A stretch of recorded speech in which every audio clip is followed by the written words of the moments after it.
receptor. It kind of works the opposite direction of it. But that's one thing that SARMs don't do is they don't get the benefactors of estrogen. Estrogen is great for us. Estrogen gives us sex drive. It lubricates the joints. I mean,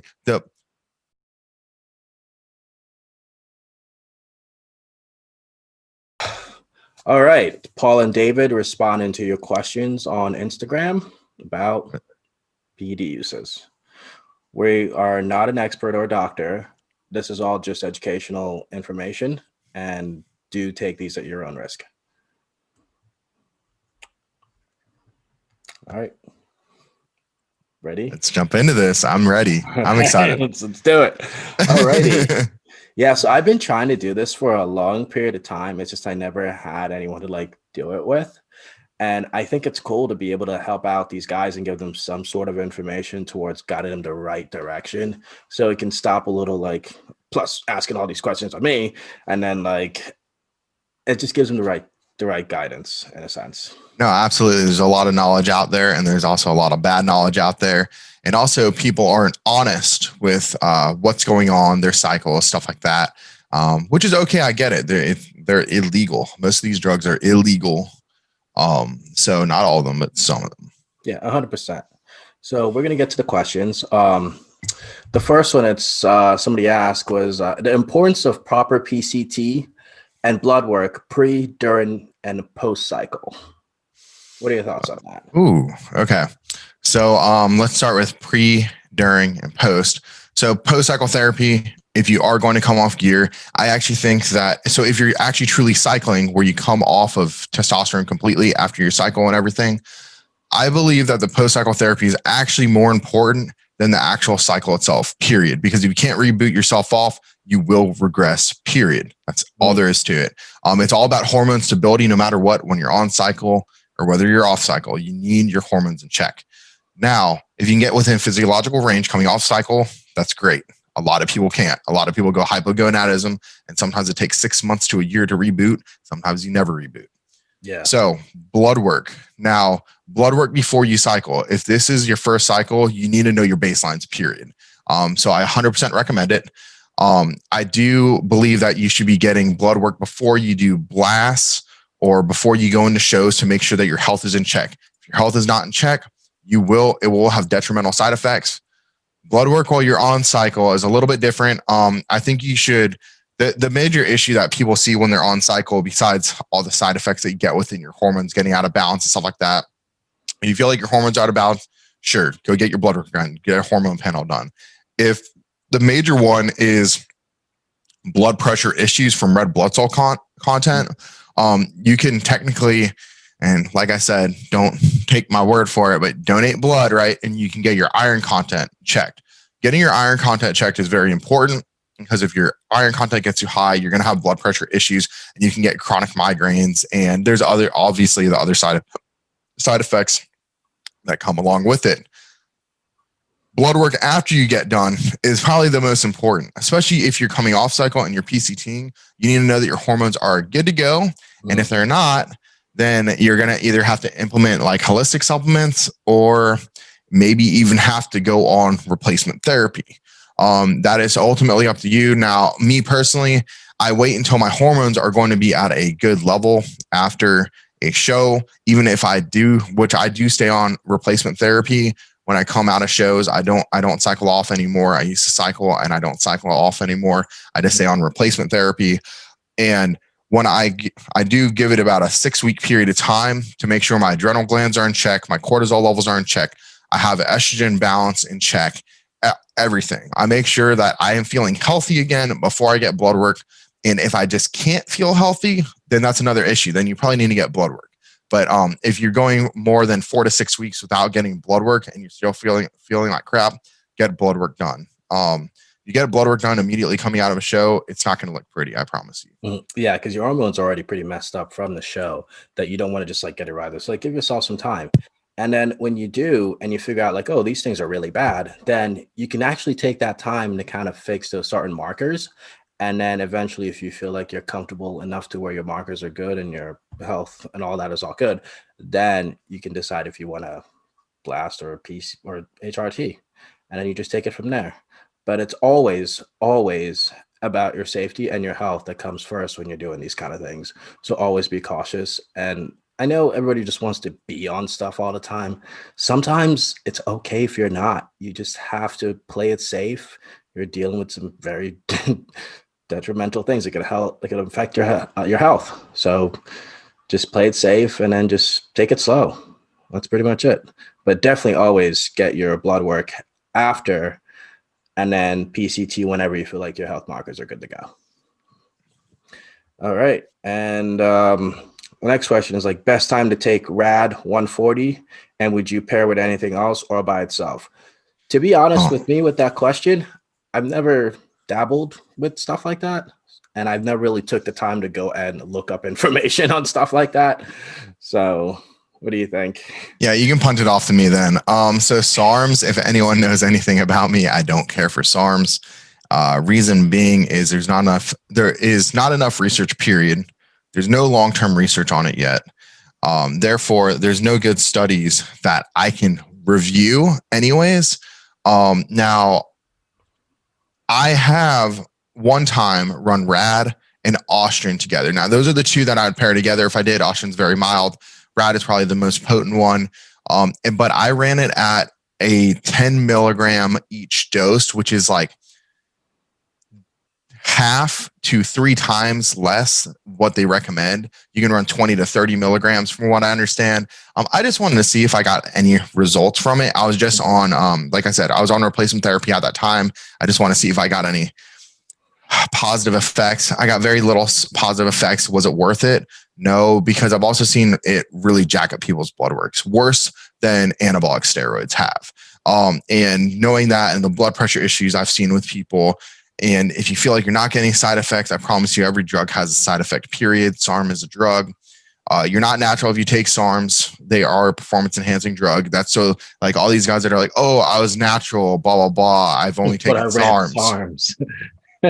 I've only taken pro hormones. Well, pro hormone is literally a anabolic steroid manipulated. They just move the molecules around to get around the FDA regulations on it. So you're not natural. But now I'm not trying to knock anyone. I'm not natural either, but just understand that yeah, exactly. Natty gains. Well, I'm actually wearing the cutoff to really look meatheady. In fact, it's like ripped up halfway to my nipple from doing back day with it.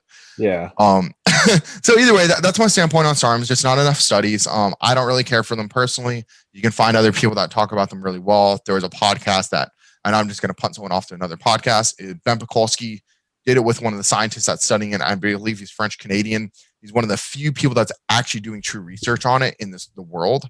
And I would check out that if you want to have more information on SARMs. And they did peptides as well. Peptides are more interesting to me than SARMs, and there's a lot more research on them. Yeah. So I know we all like to jump into the train of just like, oh, this is less harmful than that and this and stuff like that. But at the end of the day, you're kind of using drugs. That's literally all it is. And there are side effects for it. And if you go back in the early 2000s when they had like pro hormones, where I was like, oh, I'm just taking pro hormones and it's better than PEDs, and I'm just like, you're an idiot. Not to knock anybody down, but like if you go back to 2000s or early 2000s, SARMs are literally what pro hormones were. They're still a drug.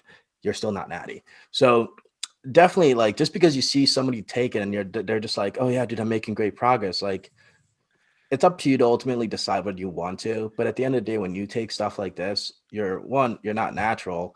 And 2, it's probably not very well studied versus PEDs, which is a lot more studies on it than SARMs. So if you want to like do something the safe route, think of something that is actually well studied and has information to back up what it supposedly does. This way you can make a better choice on whether if this is good or this is not. Like, I would not take something I don't know anything about. Yeah, I'm in the same boat as you. And let me just make sure that someone doesn't take what you just said out of context. There was one statement that he said, SARMs are pro hormones. SARMs and pro hormones work completely differently in the body. I just want to make sure that, like, and Paul knows that as well. So I just want to reiterate that. Don't take that one out of context. But what I was he was just trying, he's making a parallel.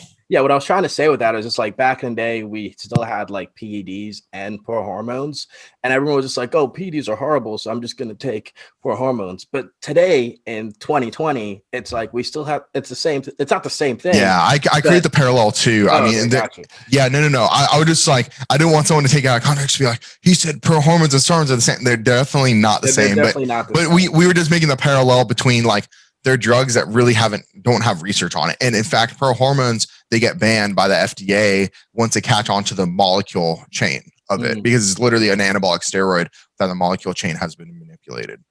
Yeah, so that's essentially that on that. Do you intend to take HRT for life after your competition days are over? I can answer that. So for me, it's going to be a yes. I don't. I odds are I'd be hypogonadism. Now I may give it a shot. It'd be a year probably of hell where I'm not sure if my hormones are rebooting or not.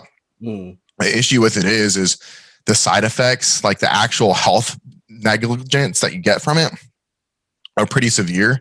Having low testosterone is worse than having physiological range testosterone. So like if you have 100 testosterone, you're actually going to be healthier if you're injecting testosterone and getting it into like the 600 to 900 range. Once you get past the 900 range, there are also more side effects that come with it as well. But if you're taking 120 milligrams a week, which is actual proper TRT dosages, that tends to be healthier. But it depends. Some people reboot and some people don't. If you're just hypogonadism, you're hypogonadism. You're better off replacing your testosterone by that point. You know, I think I did do like a blood work a while ago, and I think in terms of like, I'm probably going to be doing it HRT for life because it's like the smartest choice. And this is a little bit different, and my reason of why I think it would be a good idea for anyone. I'm not saying you should do this, but like, this is going to sound silly. Think about like all the guys out there who are very like feminine and masculine and whatnot, and think about like how they act and the way society currently is right now. When you do get older, you're gonna have to take it regardless to kind of like help with your performance and just like how your day-to-day life will be. So I don't know why it's like so frowned upon to take HRT, but then women can take birth control and it's okay. So those are things to consider, but I most likely will until I feel like I want to have a kid. So just for your knowledge, Paul, because I'm studying under a urologist, you can get someone pregnant when you're on TRT, but you've got to supplement in your LH and your FSH to basically flick it back on. In fact, one thing that I just started doing recently is I implemented HCG just for testicle health reasons. And all that it is LH. It's not going to make me more fertile, but it is going to keep my testicles healthy. And I think that's something that people don't talk about, that I'm literally studying under a doctor that does this for a living. And he's like his guru in his field, right? He's actually a medical doctor. But he does know the other ranges of stuff, but he doesn't dabble outside of the FDA range. Now, obviously, he's an MD. But I will say that I just recently started to implement HCG. I would take HCG every now and then just for testicle health reasons, but I am taking it more steady through it. And those guys that want to get your significant other pregnant later on down the road or have kids, definitely something you may want to consider is staying on HCG while you're on replacement therapy. And it's something that I didn't do until recently, but I'm going down that path because my wife doesn't take birth control. That's one reason why I decided to go the HRT route anyways, to reduce the chances of pregnancy. Obviously, there's ways to get around that anyways, like simple things called a condom or pulling out, stuff like that. But I mean, it only reduces the odds so much, right? So either way, needless to say, that's something that I just recently implemented. So on the kid factor, well, it's also that, and I think Rich Piana a few years ago did mention the use of HCG while you're on a cycle as well. So that was also mentioned. But it's funny because the next question was just like HCG protocol and keeping the boys healthy and strong for fertility reasons. So take a steady, hit like 3 shots a week of it. You don't have to go crazy with the dosages or anything like that. It's ultimately just to keep your luteinizing hormone there, since we kick the luteinizing hormone, the FSH. So it's just to keep your, like you said, the boys healthy. Yeah, and that answers that question on that one. Definitely use an HCG protocol to help keep everything going. The next question is Anavar only cycle or test base? I mean, so Anavar, by the way, is test. It's test manipulated. So all steroids are, all anabolic steroids are. Let me help you guys understand this, because a lot of people don't understand this. Testosterone is cholesterol manipulated into a testosterone molecule. Every anabolic steroid is testosterone molecule manipulated. Usually it's like a carbon molecule or something like that, or a molecule period, just moved to create an anabolic steroid. So Anavar is a form of testosterone, but it is a testosterone molecule that is not going to aromatize. So you're not going to get estrogen side effects. If it does aromatize, it's very, very minimal. It's known as the perfect steroid. I never recommend taking any anabolic steroid without testosterone as a base. Why? Because I've seen side effects in people, even when they're not taking testosterone. I'd rather have testosterone, a tried and true thing in my body that's going to keep me stable and to actually control my hormones, rather than taking a anabolic steroid and hoping that I don't get bad side effects, even if it is something mild like Anavar. Obviously, if you're a female, I don't recommend testosterone unless if it's under doctor supervision and they're actually checking your testosterone levels and you're doing it to keep you in physiological ranges. Now, Anavar will boost your testosterone levels anyways, so you probably would not need the testosterone to put you into physiological range if you're taking Anavar. Yep. So it's that as well. And also, like, you don't just you can take an Anavar only cycle, but it's always good to have a test base, because test also does end up producing some sort of estrogen. And to be able to keep that homeostasis level going, you need some test and estrogen to kind of help you to grow, to recover better and stuff like that. A lot of people tend to like be like, oh, estrogen is super duper bad. Yeah, at like super physiological doses, it can be ridiculously bad. That's why you don't like do ridiculous amount of testosterone to kind of like get you big and strong or whatever. But like if you do a certain amount to enough to like balance out your estrogen level, your estradiol levels, and your testosterone levels, you should be pretty good. But like there does become a point where you take so much, it becomes like a diminishing return. Let me spin off of that really fast. You brought up a really good point. Estrogen is really good for muscle growth, by the way, you guys. It's good for joint calibration. It's good for collagen synthesis. In fact, one of the benefactors that we get, and you just touched on it, one of the benefactors that we get out of steroids, well, anabolic steroids, is the fact that some of them are meant to aromatize. Some of them are meant to give us more estrogen for the benefactors of it. DECA happens to be one of those. SARMs do not aromatize. That's why people are like, oh, you don't get side effects. No, you do get side effects. It is a drug, but it's the way that it gets, it works in the body, that it doesn't aromatize. It doesn't hit like a steroid does. It doesn't hit that androgen receptor. It kind of works the opposite direction of it.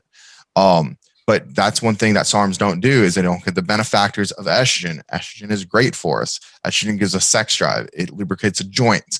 I mean, having high estrogen and having low estrogen are very similar symptoms to each other with affecting sex drive. That's why, like, women, sometimes they don't have sex drive. They're like, oh, they always blame estrogen. Could be testosterone. Could be progesterone. Usually progesterone is a sex drive killer anyways. So, all right, cool. Just wanted to touch on that, because like that's one reason why I actually don't like SARMs again, is because you don't get the estrogen side effects. And I hate aromatizer inhibitors. So oh yeah, AIs. yeah, like I don't know if there's a question on it, so I'll wait to talk about estrogen blockers and estrogens like inhibitors and stuff like that. I think it's important because I've seen some really bad stuff out there. Yeah, if not, we can kind of just like dive into it and explain more of why it messes up with like your cholesterol levels, your lipids overall, and why it's not something to constantly do all the time. Next question: how long to come off after a show? We kind of already dabbled on this. Yeah, but we'll kind of just review it. Actually, no, we haven't. Yeah, I can touch on just my personal experience. When I've cycled off of testosterone after shows, I would recommend personally like 2 weeks or so to 4 weeks of just staying on low doses of testosterone. Like just replace your levels, take advantage of the anabolic factor the rebound factor coming out of the show, and then coming off, giving your body a break and PCTing if you plan to cycle. If not, just stay on lower doses of testosterone. Yeah, and that's pretty much it. How much is too much? Ooh. Oh, geez. This is very subjective based on how one feels on how much they Uh, want out of it. I mean, there's objective and there's also subjective that comes into it. I mean, do you want to answer that first? So I'm just laughing because of what I'm about to say. I'm not going to say I have great genes, but if you have great response to PEDs, there's not necessarily a reason for you to take too much, because your body is already ridiculously sensitive to androgens and everything else that comes with it, that the little amount of dose you can take would make a really great drastic change. Of course, there's always that diminishing return point. Even if you have good genes, just because you can respond well doesn't mean like the higher you go, the more you're going to get out of it. Eventually, the gains are going to stop and side effects are going to start happening. So you don't want to take too much, but you also have to realize like what your genetic potential is for reacting to PEDs. If you're somebody who like takes like a little bit amount and you kind of grow well on it, don't take a lot. Just focus on your eating, your diet. Everything else will be covered by your genetic factors. And if you take even just a slight amount more than what you did before, it'll make a huge difference if every single one of those markers are checked off, like your training, your food, your rest, your stress, and all these other factors that kind of basically make you the progress that you need to make. But personally, for me, I think it depends. Okay. So, like he already he touched on pretty much everything. Everything needs to be in check before you even consider PEDs. You need to be realistic with where your genetics are and where your genetic potential is. If you're not going to compete at a pro level, I mean, I would recommend anyone to stay natural. That's just my Yeah, personal me too. opinion. I honestly I recommend people to stay as natural as they possibly can and kind of get the best out of being natty. Then all of a sudden deciding, oh, I'm just gonna do this. Like, it's an interesting decision to make. If you ever see my post that I just made recently, it's basically that. Mhm. It's there's a lot of it's an interesting responsibility. But sorry. No, absolutely. No, I agree with that. Good comment. So then you also have genetics and receptor responses to different PEDs. Everyone responds completely differently to every single PED. You have super responders, and then you also have like here's just my standpoint. Period. If you're going to push a large amount of drugs, you're going to have drastic side effects. And how long A, do you want to live? And B, now I'm not saying you're going to die from it immediately, right? But the wear and tear on the body of any drugs in an extreme condition, a physiological condition, is going to have drastic side effects over time. Then the other thing is how long do you want to be in the sport for? Because if you're feeling like shit all the time from running a ton of drugs, you're not going to feel good. My biggest thing is if you're feeling good from the inside, then you're going to perform on the outside.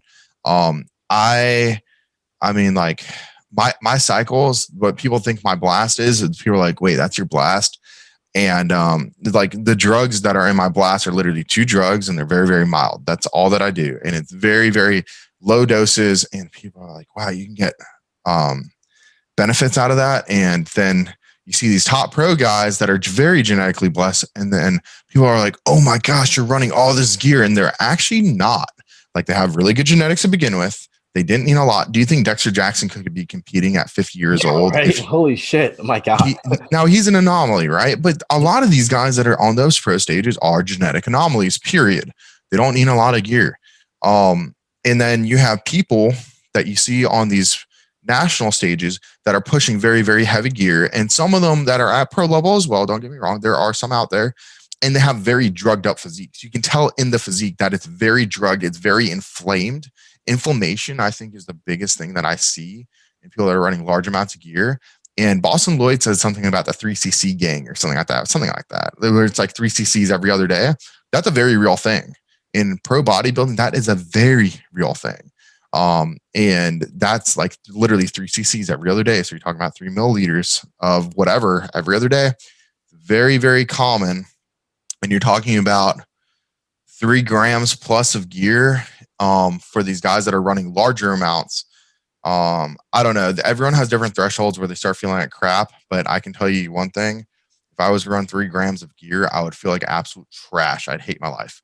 I had the blood pressure side effects, I'd have estrogen side effects, and then by that point, you're taking drugs to help suppress some of the other symptoms from the other drugs. So you're taking drugs on top of drugs on top of drugs.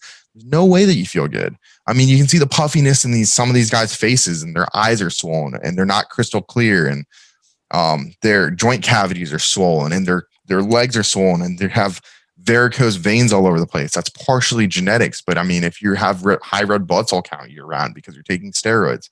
So that's kind of my standpoint on it. I'm not a big gear guy. I know how to put together really intelligent stacks that are not high, because it's mainly like I think of it like vertical stacking versus horizontal stacking. I think that if you combine drugs in a smart way, you need a lot less to get a synergetic effect between all of them. Yes. And you don't get this drastic side effects from it because you're trying to balance everything out to make everything work better together. Yeah, exactly. So be safe, really. And if you know that you have the potential to take this really, really far, it's actually much better for you to use less, because you know you have the potential and you can take it far without having to use a ridiculous amount of PEDs. I think the one thing that most people in like the amateur stage for bodybuilding, you actually do get a lot more amateur competitors using a lot more than your pro bodybuilders. But like the weird thing is, but those amateurs who are using so much more PEDs to get to the pro level, when they do get to the pro level, what do you think they're going to do? Do more shit. And then what do you think is going to happen? Can't handle it. They burn out. And then all of a sudden they drop off the face of the earth, not in terms of like death, but just like they just stop competing because it wears them out. So play it safe, be careful, and always, always, I don't know, just be safe, man. That's literally it. Get your blood work done and get monitored. Yep. Like for any of this, even if you're not running, you need to get monitored. And blood work doesn't even show everything. I mean, one thing that a lot of people ask about blood work, but they don't ask about EKG scans.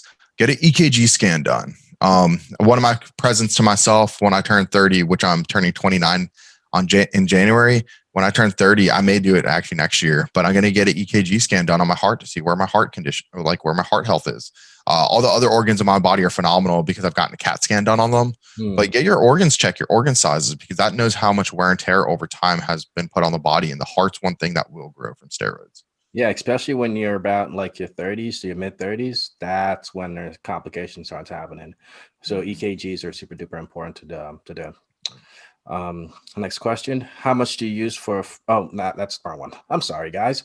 The other question was, what's your go-to off-season cycle you like to run for quality, size, and strength gains? I'm gonna get this one because this is something that we kind of want to enforce a lot more. So, personally, my belief in terms of using cycles is that don't cycle during your off season. The reason why you don't want to do this is because you're already in such a high caloric surplus that you don't need the PEDs to help you make more gains. I mean, it's going to help to make more gains, but you're already such super physiological doses that you don't necessarily need to do really high doses per se. So what I do is I just stay on TRT or HRT, whichever you want to call it. I can never tell the difference, but I just stick with like 100 milligrams to maybe 250, and then just play that along till I'm getting ready for a show. And then when I get ready for a show, then I'm like, okay, I kind of got to build up some muscle. I'm going to be in a caloric deficit. I want to be able to preserve all that muscle mass while I'm in a caloric deficit. So that's probably the best time, I personally think, to do a cycle if you're a competitor. Yeah, sure. So, yeah, I'm kind of in agreement there. Actually, this past year, first off, like I said, my cycles are super mild. In fact, like I'm just going to give you a general rule of thumb, 600 milligrams as a base, for a blast. Like I'm talking like actually when you go up from TRT dosages, and 300 milligrams max of an anabolic, injectable. I don't do orals in the off season. Not a fan of them. I still like to save my liver to the best of my ability. And I honestly don't think the risk versus reward is really there. And it's a very short term thing that you can run them for. And like a lot of them just cause inflammation in the body. So if you're running too much gear, you're going to get extra inflammation. You want to know how you're actually looking. You want to feel good. You want to be able to lift heavy. Running extra gear is not going to technically make you lift more. My number one recommendation though is just stay away from trend in the off season. A lot of guys love, Yes. yeah, a lot of guys just love running trend. I've heard of people running trend for an entire year straight. They're like, yeah, I started my competition prep in January, been on anabolic steroids for a year. Should I take a break? What? No wonder why you didn't improve your physique during your prep is because your body it's already saturated. There is a like diminishing return is real. There is a saturation point with these drugs. And I like DHT style drugs that are not going to have side effects. In fact, they help to balance out the testosterone that you're putting in your body, anyways. Which goes back So, to estrogen that we talked about. If you like estrogen and combination with PEDs, like you would not run DECA solo. You just wouldn't. But you can run a little bit of estrogen to provide a little bit of testosterone to provide that extra benefit towards your DECA. And this way you kind of don't get a lot of side effects. I think back in the days, people were always like concerned about like the DECA dick or whatever. yeah, The reason why most people had that to begin with is because their combinations of PED was just horrible. yeah. Like either their testosterone was just ridiculously way too high to be able to put more estrogen in their body, and then they started blaming the DECA. But Well, there are actually a lot of studies out there that, gosh, I can't believe that like people did it though. There are a lot of studies out there saying that DECA by itself is phenomenally beneficial. mm, Um, and you want some DECA dick, you take it by itself, and you'll realize how good the studies actually are. You'll know that when you feel like crap and like why I can't get an erection or why I have no sex drive or why I'm depressed. Really quickly, why DECA alone isn't good. I have run NPP, but it was the very end of my cycle. My coach previously, like rest in peace, he wanted me to give my body a break from testosterone and put me on just NPP. So we flipped into NPP. I was clinically depressed within 2 weeks. Like I hated my life. And I immediately went on to TRT. And within that first shot, this tiny little bit that I took, I was feeling like a man again. Like I was watch a Disney film and I was crying by the end of it. The first time I ever cried during a movie, and it's because my my hormones are so messed up. yeah. So yeah, no, be synergistic across the board. So I do like DHT style drugs to help with the estrogen balance instead of having to rely on aromatizer inhibitors. Mm. Yeah, because eventually, if you do take drugs that don't combine together, you started doing more drugs and drugs and drugs and drugs and drugs and drugs. That should be like a freaking like a thing, you know, drugs and drugs and drugs. Meme it. It started here. Let's start it here right now. um, this is a very interesting question that a lot of people don't tend to. Oh, sorry. 1 second. Let me just talk about two drugs that I think are super mild in the off season. Actually, I'll give you 3 to 4. How about that? Cool. DECA, EQ, Mast, which is super underrated, and Primo.